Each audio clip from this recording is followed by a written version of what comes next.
Assalamualaikum warahmatullahi wabarakatuh. Perkenalkan, nama saya Yetasya Azahra, NPM 19754035 dari Program Studi Agribisnis Pangan semester 3, ingin mempresentasikan hasil kerja saya, yaitu pengawasan mutu beras untuk mata kuliah Manajemen Produksi dan Operasi.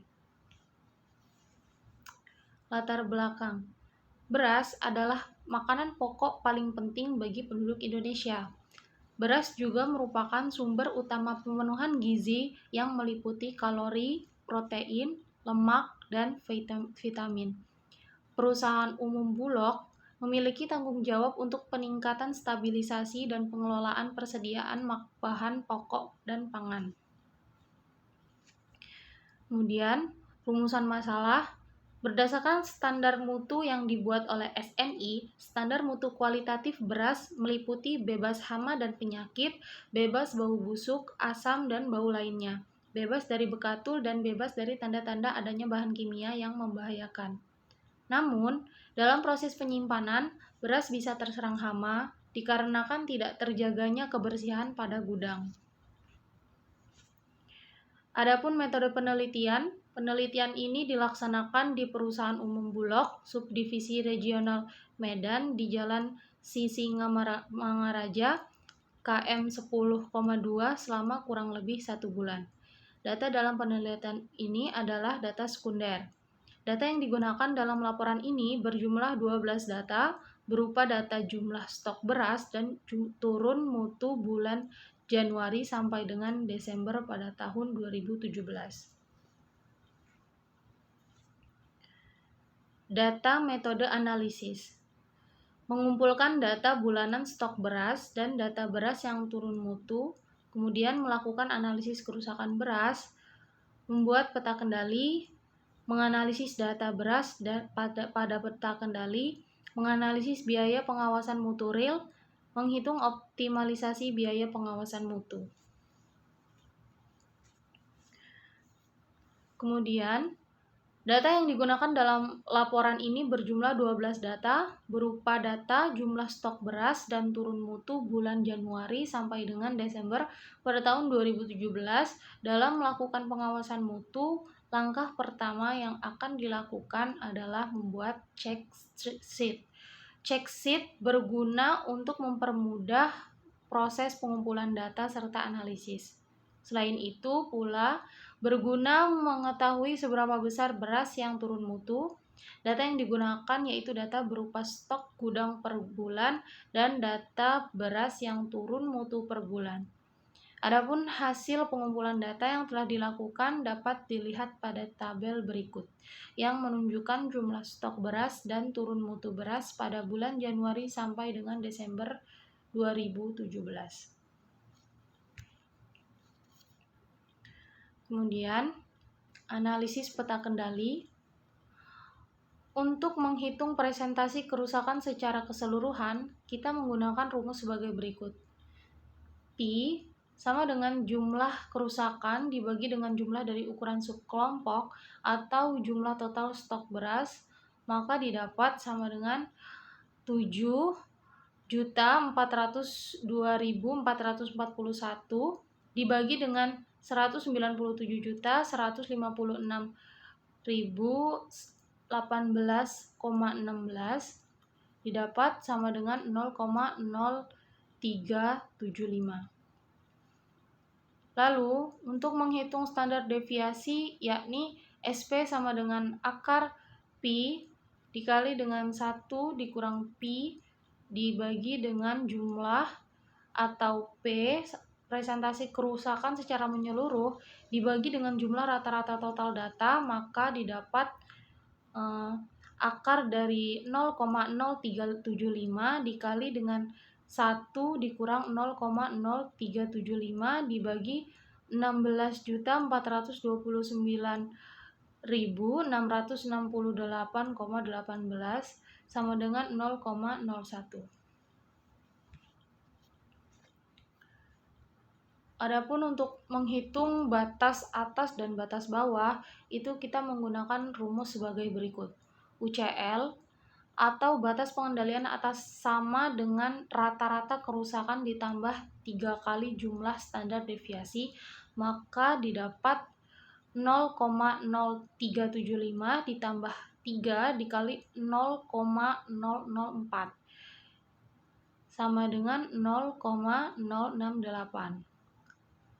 Kemudian untuk menghitung LCL atau batas pengendalian bawah sama dengan Pi atau rata-rata kerusakan kemudian dikurangi dengan 3 SP atau 3 kali jumlah standar deviasi. Maka didapat sama dengan 0,0375 ditambah 3 dikali 0,01 tadi. Sama dengan 0,0075.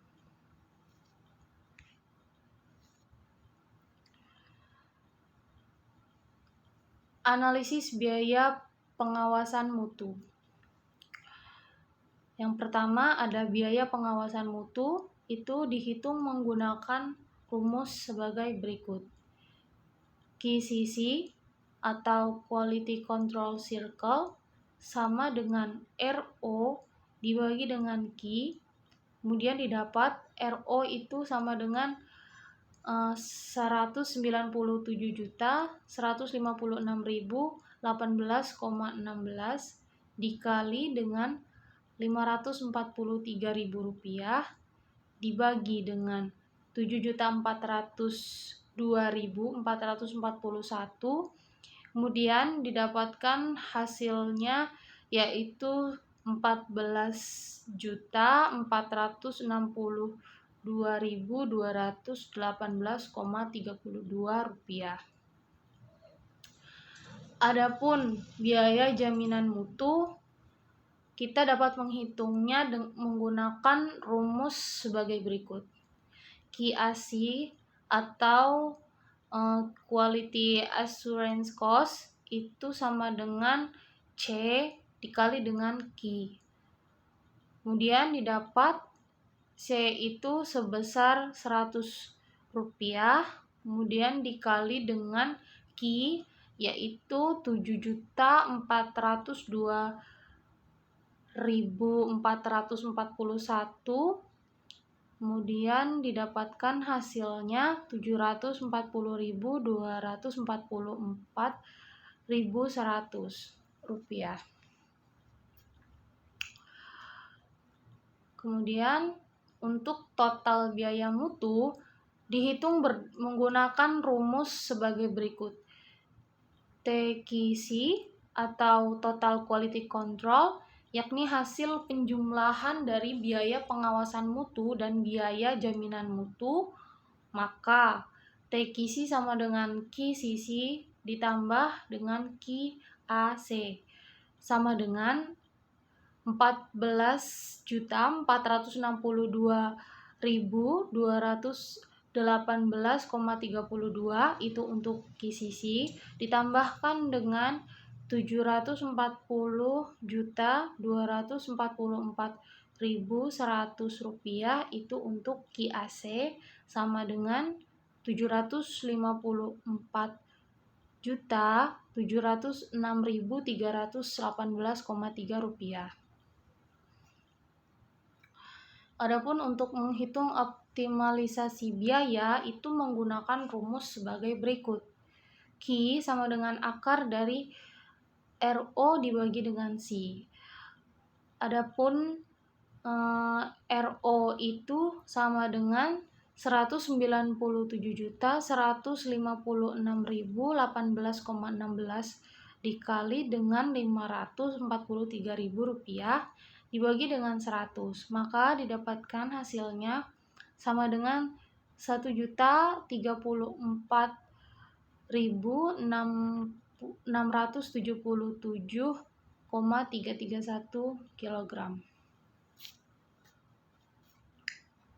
Untuk kerusakan optimum, apabila kerusakan optimum dihitung besar biayanya sebagai berikut. Yang pertama ada biaya pengawasan mutu atau QCC itu sama dengan O dibagi dengan Q, maka didapatkan hasilnya RO itu 197.156.018 dikali dengan Rp543.000 dibagi dengan 1.034.677,331 sama dengan Rp103.466.733. Adapun untuk menghitung biaya jaminan mutu atau QAC itu kita menggunakan rumus sebagai berikut. QAC sama dengan C dikali dengan Q. Maka didapat C itu adalah Rp100, kemudian dikali dengan 1.034.677,331. Maka didapat hasilnya Rp103.467.733. Dan yang terakhir, kemudian untuk total biaya mutu atau TKC itu dicari dengan menjumlahkan total dari biaya pengawasan mutu dan total biaya jaminan mutu. Maka didapat hasilnya TKC sama dengan QCC ditambah QAC. Sama dengan itu QCC itu sama dengan Rp103.466.733 ditambahkan dengan Rp103.466.733. Didapatkan hasilnya sama dengan Rp206.935.466,1. Maka dapat ditarik kesimpulan berdasarkan analisis total biaya pengawasan mutu, total biaya mutu atau TKC itu sebesar Rp754.706.318,3 yang terdiri dari biaya pengawasan mutu atau QCC itu sebesar Rp14.462.218,32 dan biaya jaminan mutu QAC sebesar Rp740.244.100 dengan jumlah kerusakan 7.402.441 kg. Sekian, demikian yang dapat saya sampaikan. Apabila terjadi kesalahan, saya mohon maaf. Wassalamualaikum warahmatullahi wabarakatuh.